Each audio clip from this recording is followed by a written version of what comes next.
1827 में George Simon ओम साहब ने, ये जर्मन के भौतिक वैज्ञानिक थे, इन्होंने बताया था अगर हम किसी परिपथ में विभवांतर बढ़ाते हैं तो विद्युत धारा बढ़ जाती है। किसी भी परिपथ में अगर हम विभवांतर बढ़ाते हैं तो विद्युत धारा बढ़ जाती है।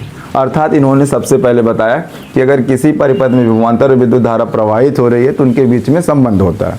इन्होंने ओम साहब ने एक नियम बनाया। इस नियम में उन्होंने क्या कहा विभवांतर और विद्युत धारा एक दूसरे से संबंधित होते हैं, तो इन्होंने उसके बारे में बताया था। क्या बताया था, इनका नियम क्या है, आइए समझते हैं इन्होंने क्या कहा था। हम लोग एक परिपथ बनाते हैं और इस परिपथ में एक हम लोग जो है विद्युत बल्ब लगाते हैं और इसमें हम लोग एक सेल लगाते हैं और एक यहाँ पे हम लोग कुंजी लगाते हैं। हम लोग क्या जानते हैं, हम लोग जानते हैं जो सेल होते हैं ये विभवांतर देते हैं। क्या देते हैं, विभवांतर देते हैं। अगर जब हमने एक सेल लगाया है, कुंजी को ऑन किया है, यहाँ पर हम लोग देख पा रहे होंगे जो बल्ब का ग्लो है कुछ इतना था। इसके बाद हमने क्या किया, एक सेल और लगा लिया। एक सेल हमने जब और लगा लिया, जब एक सेल हमने और लगा लिया तो इसका ग्लो चेक करते हैं तो इसका ग्लो बढ़ गया था। ठीक, इसका मतलब क्या हो रहा, अगर हम विभवांतर बढ़ा रहे हैं तो विद्युत धारा क्या हो रही है, बढ़ रही है। जॉर्ज साइमन ओम साहब यही कहे थे कि अगर आप विभवांतर बढ़ाते हैं, अगर इसको हम बढ़ाते, विभवांतर बढ़ रहा है, अगर विभवांतर बढ़ रहा है तो विद्युत धारा आई भी क्या हो रही है, बढ़ रही है। अगर हम विभवांतर बढ़ाते हैं तो विद्युत धारा आई भी क्या हो रही है, बढ़ रही है। इसका मतलब अगर किसी परिपथ में विद्युत धारा आई प्रवाहित हो रही हो और उस परिपथ के दोनों सिरों के बीच में अगर विभवांतर भी प्रवाहित हो रहा हो तो दोनों के बीच में संबंध बनेगा, समानुपाती संबंध बनेगा, V प्रोपोर्शनल टू I होगा। इसका मतलब क्या हो रहा, अगर किसी परिपथ में हम विभवांतर बढ़ाते हैं तो विद्युत धारा क्या हो जाती है, बढ़ जाती है। इसका मतलब दोनों के बीच में कौन सा संबंध है, समानुपाती संबंध है। लेकिन कुछ शर्त थी। शर्त क्या थी, चालक की भौतिक परिवर्तन, चालक में भौतिक परिवर्तन नहीं होना चाहिए। भौतिक परिवर्तन का मतलब कौन कौन सा परिवर्तन हो गया, जैसे तार का तापमान हो गया, दाब हो गया, क्षेत्रफल हो गया, अनुप्रस्थ काट का क्षेत्रफल हो गया, etc। इस प्रकार की तमाम बातें हैं। अब हमने देखा जॉर्ज साइमन ओम के नियम को एक बार पुनः समझने का प्रयास करेंगे हम लोग। यहाँ एक हमने जो परिपथ बनाया हुआ है, हमने पहले सेल एक लगाया था तो आपने देखा था ग्लो जो बल्ब किया था सिर्फ और सिर्फ इतना ही किया था। हमने जब दूसरा सेल लगाया तो बल्ब का ग्लो जो हो गया बढ़ गया। अब जब बल्ब का ग्लो बढ़ रहा है सेल बढ़ाने पर, हमें क्या पता चल रहा है, विभवांतर जब हम बढ़ा रहे हैं तो विद्युत धारा क्या हो जा रही है, बढ़ जा रही है। लेकिन से किसी परिपथ में आप, यदि अगर किसी परिपथ में आप विभवांतर बढ़ाते हैं तो विद्युत धारा बढ़ जाती है, परंतु तार का तापमान नियत होना चाहिए, इसे ही क्या कहा गया, ओम का नियम कहा गया। 1827 में जर्मन वैज्ञानिक जॉर्ज साइमन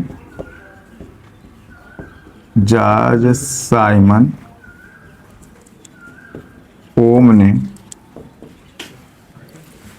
क्या हुआ भाई, धातु या चालक में प्रवाहित धारा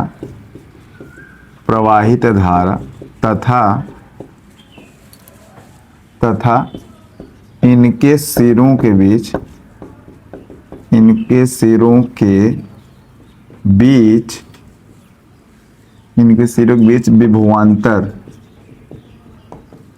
विभवांतर में परस्पर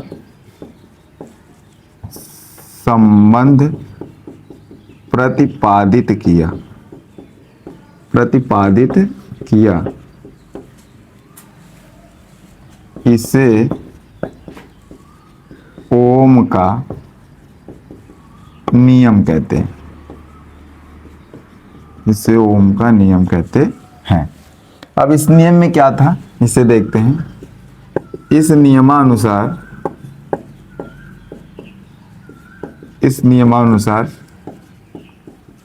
यदि किसी परिपथ में विभवांतर बढ़ाते हैं तो परिपथ में विद्युत धारा I भी बढ़ जाती है। अतः दोनों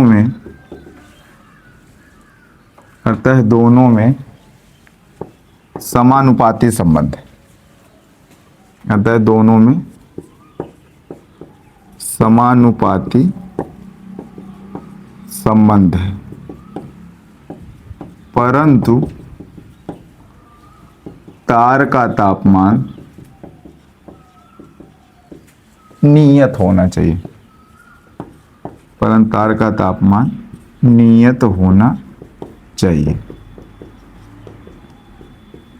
ठीक, हम देखते हैं क्या सन 1827 में जर्मन वैज्ञानिक जॉर्ज साइमन ओम ने धातु या चालक में प्रवाहित धारा और उनके सिरों के बीच में जो विभवांतर था उनके बीच में इन्होंने संबंध को प्रतिपादित किया था। इसे ही जो इन्होंने संबंध प्रतिपादित किया इसे ही ओम का नियम कहते हैं। इस नियम में क्या था, इस नियम में कहा अगर किसी परिपथ में विभवांतर हम बढ़ा देते हैं तो विद्युत धारा I भी बढ़ जाती है। जो तार का भौतिक परिवर्तन नहीं होना चाहिए था, अर्थात तार का तापमान जो होना चाहिए था नियत होना चाहिए था। इनका यही नियम था। इस नियम में 2 पॉइंट पे इन्होंने बात किया था। पहले कहा अगर हम विभवांतर बढ़ाते हैं तो विद्युत धारा बढ़ जाएगी, और दूसरी पॉइंट इनकी क्या थी कि तार का तापमान जो होना चाहिए था नियत होना चाहिए था। अगर तार का तापमान नियत होगा तभी हम विभवांतर बढ़ाएंगे तो विद्युत धारा। यदि किसी परिपथ में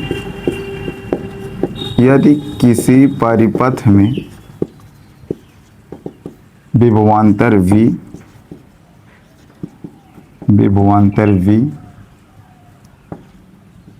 तथा विभवांतर V, यदि किसी परिपथ में विभवांतर V तथा विद्युत धारा I हो तो V प्रोपोर्शनल टू I होगा। V प्रोपोर्शनल टू I कह रहा है यदि किसी परिपथ में विभवांतर V तथा विद्युत धारा I हो तो इनके संबंध, तब इनके संबंध क्या क्या होंगे, V प्रोपोर्शनल टू I, मतलब विभवांतर बढ़ाएंगे तो विद्युत धारा बढ़ जाएगी। अतः V बराबर हो जाएगा IR, जहां R एक समानुपातिक नियतांक है। इसे वैद्युत प्रतिरोध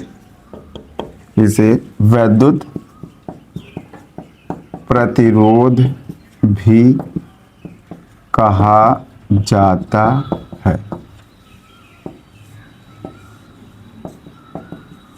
यहाँ पर हमने देखा अगर किसी परिपथ में विभवांतर V तथा विद्युत धारा I हो तो इनके बीच में संबंध कौन सा होगा, V समानुपाती होगा I के। मतलब V समानुपाती I का मतलब हो गया विभवांतर बढ़ाएंगे तो विद्युत धारा बढ़ जाती है। अतः V बराबर I, हम समानुपाती संबंध में नहीं रखते हैं, बराबर करते हैं। बराबर करने के लिए हमको क्या करना चाहिए, एक समानुपाती नियतांक रखना चाहिए। जहां पर हमने इसमें क्या किया, V बराबर IR, जहां R हमने क्या किया, एक समानुपातिक नियतांक किया हुआ है। इस समानुपातिक नियतांक R को ही वैद्युत प्रतिरोध भी कहा जाता है। अतः